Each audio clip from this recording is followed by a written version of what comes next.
Todo comienza en 1982, en un tranquilo vecindario estadounidense donde aparentemente no pasa nada interesante. Tenemos a Dennis y Greg, un matrimonio que ya está pasando por algunos problemas junto con sus hijos Brian y Audrey, y su perro Starbuck, el mejor personaje de toda la película. Dennis además está escribiendo un libro a escondidas, mientras Greg tiene problemas económicos y tiene que trabajar repartiendo pizzas, hasta que empiezan a aparecer unas luces extrañas en el cielo. Y aquí es donde la película básicamente dice: ¿y si mandamos un vecindario entero a la época de los dinosaurios? Y dicho y hecho, de repente Oak Street desaparece de su lugar y aparece millones de años en el pasado. Las casas siguen donde estaban, pero ahora afuera hay dinosaurios, porque obviamente eso es lo que todos queremos encontrar cuando salimos a tirar la basura. Al principio nadie entiende qué está pasando, pero rápidamente descubren que están completamente rodeados de criaturas prehistóricas. Y no hablamos precisamente de dinosaurios vegetarianos que quieren hacerse amigos. Los vecinos empiezan a organizarse para proteger sus casas, mientras las calles quedan prácticamente aisladas. No hay forma de salir del vecindario y cada vez quedan menos suministros, así que los vecinos tienen que convertir sus propias casas en fortalezas improvisadas. Mientras tanto,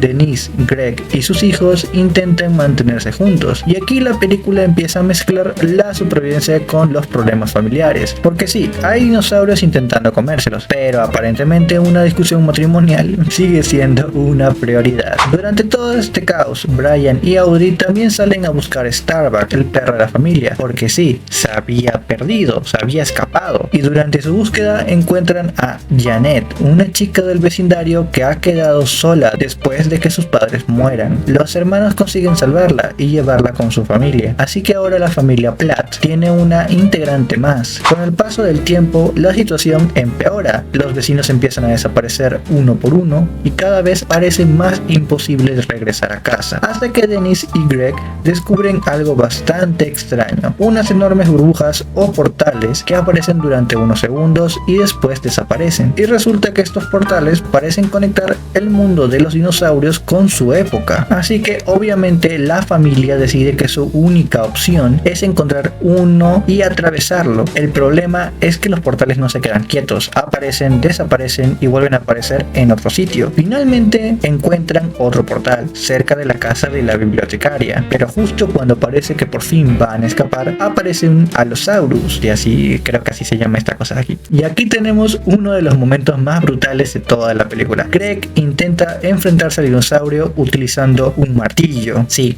un martillo, porque cuando ves a un Allosaurus de varias toneladas, evidentemente tu primera opción es pensar: tranquilos, yo tengo un martillo. Pero el dinosaurio no está muy impresionado. El Allosaurus ataca a Greg, le arranca una pierna y finalmente lo mata delante de toda su familia. Denise y sus hijos quedan completamente destrozados, aunque no tanto como Greg. No, perdón.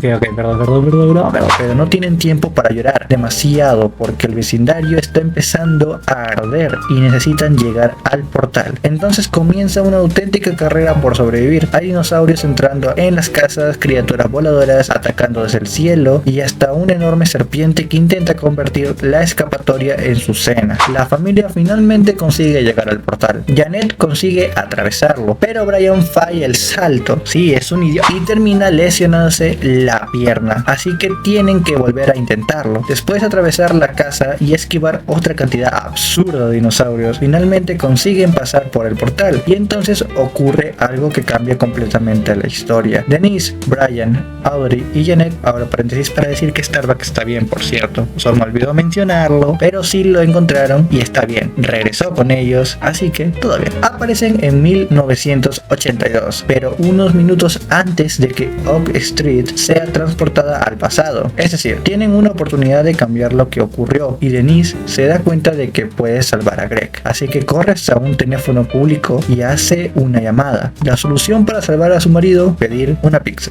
Sí, después de sobrevivir a dinosaurios durante días, descubrir agujeros de gusano y ver morir a su marido, Denise descubre que la mejor arma contra el viaje temporal es una pizza. Pero funciona, consigue hacer que Greg salga de su casa para entregar el pedido, alejándolo del lugar exacto donde ocurriría el fenómeno, y entonces Oak Street vuelve a desaparecer. Solo que esta vez la familia está preparada. También consiguieron advertir a varios vecinos para que abandonen la zona antes de que ocurra el fenómeno, y así evitan que muchas de las personas que vimos morir durante la película sean transportadas al mundo de los dinosaurios, aunque no todo sale exactamente como esperaban, porque cuando regresan al presente hay algunas cosas bastante extrañas. El mundo tuvo que enfrentarse a los dinosaurios que aparecieron después del fenómeno, y básicamente el ejército tuvo que encargarse de ellos. 2 años después, vemos que Denise ha escrito un libro sobre toda la experiencia, y sí, el libro se llama justamente El final de Oak Street. La familia parece estar feliz. Greg está vivo, Denise está con sus hijos y Janet también está con ellos. Todo parece haber terminado bien, pero entonces la película nos deja una última sorpresa, porque durante la reunión familiar vemos que hay 2 Janet. Una es la Janet que sobrevivió a los dinosaurios y la otra es la versión de Janet que existía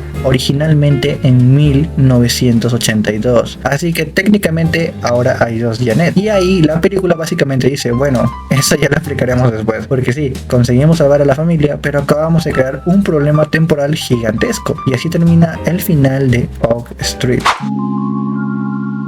Después de ver el final de la calle Oak, puede parecer que todo termina de la mejor manera posible. Greg está vivo, Denise consiguió salvar a gran parte del vecindario y los protagonistas finalmente pueden continuar sus vidas. Pero si nos ponemos a pensar un poco en cómo funcionan los viajes temporales de esta película, el final se vuelve muchísimo más extraño. Porque la pregunta realmente importante no es ¿consiguieron cambiar el pasado? La pregunta es ¿qué ocurrió con la realidad que dejaron atrás? Y ahí es donde empieza el verdadero problema. Durante la película los protagonistas viven una serie de acontecimientos que terminan llevándolos a regresar al pasado, y cuando lo hacen no simplemente están viajando unos minutos atrás para observar lo que ocurrió, están llegando a un momento en el que todavía pueden impedir que suceda. Denise utiliza todo lo que aprendió durante la experiencia para cambiar los acontecimientos y lo consigue. Greg ya no muere, muchos de los vecinos consiguen salvarse y el presente termina siendo completamente diferente.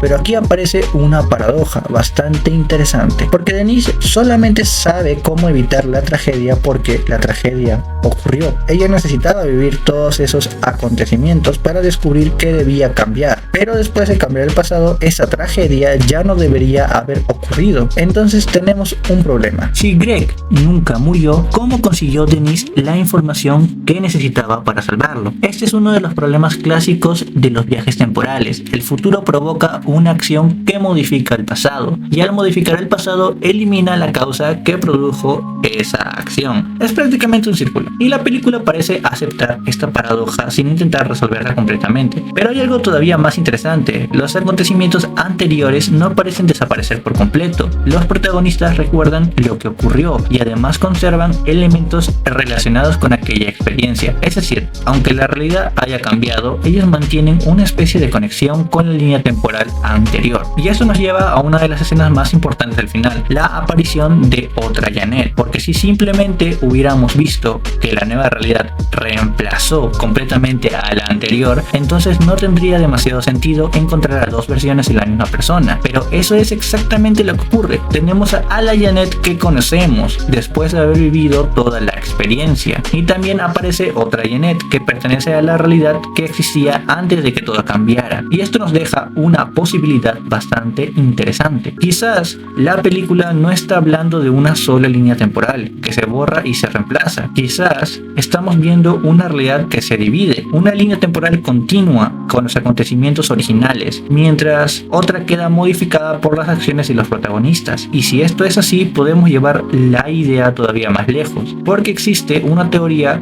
que hace que el final sea mucho más oscuro. ¿Qué pasó con las versiones originales de los protagonistas? Pensemos en Greg. El Greg que vimos durante la película viaja al pasado y termina muriendo, pero después Denise consigue evitar que Greg esté en el lugar donde ocurre el fenómeno. Por lo tanto, el Greg que vemos al final es una versión de Greg que nunca vivió aquella experiencia. Y aquí es donde aparece la posibilidad de que haya existido otra familia, una familia perteneciente a la nueva línea temporal: Denise, Brian, Audrey y Greg. Pero en esa versión de los acontecimientos, Greg nunca viaja al pasado porque Denise consigue evitar que todo ocurra de la misma manera. Entonces, ¿qué pasó con la otra versión de Denise y sus hijos? La película nunca nos lo muestra, y si las líneas temporales realmente pueden coexistir, existe la posibilidad de que esa otra versión de la familia haya continuado viviendo los acontecimientos originales. Incluso podría haber terminado siendo enviada al pasado exactamente igual que la familia que nosotros seguimos durante la película. Esto explicaría algo bastante importante: ¿por qué una persona puede existir en dos versiones diferentes? Y la mejor prueba que tenemos de que esto es posible es precisamente Janet, porque vemos a dos versiones de ella, una que vivió los acontecimientos que conocemos y otra que pertenece a la realidad modificada. Esto cambia completamente la interpretación del final. Ya no sería simplemente Denise cambió el pasado y todos vivieron felices. Sería algo mucho más parecido a Denise consiguió crear una realidad donde las cosas salieron mejor, pero la realidad anterior podría seguir existiendo, y eso significaría que mientras nosotros vemos a los protagonistas celebrando que finalmente están juntos, podría existir otra versión de ellos en algún otro punto del tiempo, una versión que jamás recibió la oportunidad de escapar. Y aquí es donde la película se vuelve realmente interesante, porque si esa teoría es correcta, entonces el viaje temporal no salva a todos, simplemente crea otra oportunidad, una nueva realidad donde algunos personajes tienen un destino diferente, y la aparición de la segunda Janet parece ser la pista que más apoya esta interpretación. La película nunca confirma explícitamente que exista una segunda familia, pero tampoco nos da una explicación de por qué pueden existir dos Janet. Por eso para mí el final funciona mejor si lo interpretamos como una especie de bifurcación temporal. La línea original no necesariamente desapareció, simplemente dejó de ser la realidad que estamos siguiendo, y eso significa que el final de La Calle O podría ser mucho más inquietante de lo que parece, porque mientras una versión de los personajes consiguió regresar a casa, otra versión podría seguir atrapada en el pasado, y si algún día encuentran otro portal, entonces quizá la historia todavía no haya terminado. Bueno chicos, hasta aquí el vídeo de hoy. Si les ha gustado, recuerden dejar su like, suscribiros y activar la campanita para que así YouTube pueda notificarles cada vez que suba un nuevo vídeo. También quisiera decirles que pueden dejar aquí abajo en los comentarios qué opinión, qué teoría tienen ustedes acerca de esta película y sobre su final. Por último, comentarles que ya están activas las membresías del canal, así que pueden echarle un ojo a cada nivel para ver qué beneficios trae. Muy pronto pondré muchos más beneficios en cada nivel, y algunos estarán vinculados con el nuevo server de Discord, que sí, estoy creando un server de Discord que estará disponible muy pronto, así que atentos a cada uno de mis vídeos. Bueno chicos, muchísimas gracias por llegar hasta aquí, así que me despido y nos vemos en el próximo vídeo. Chao chao.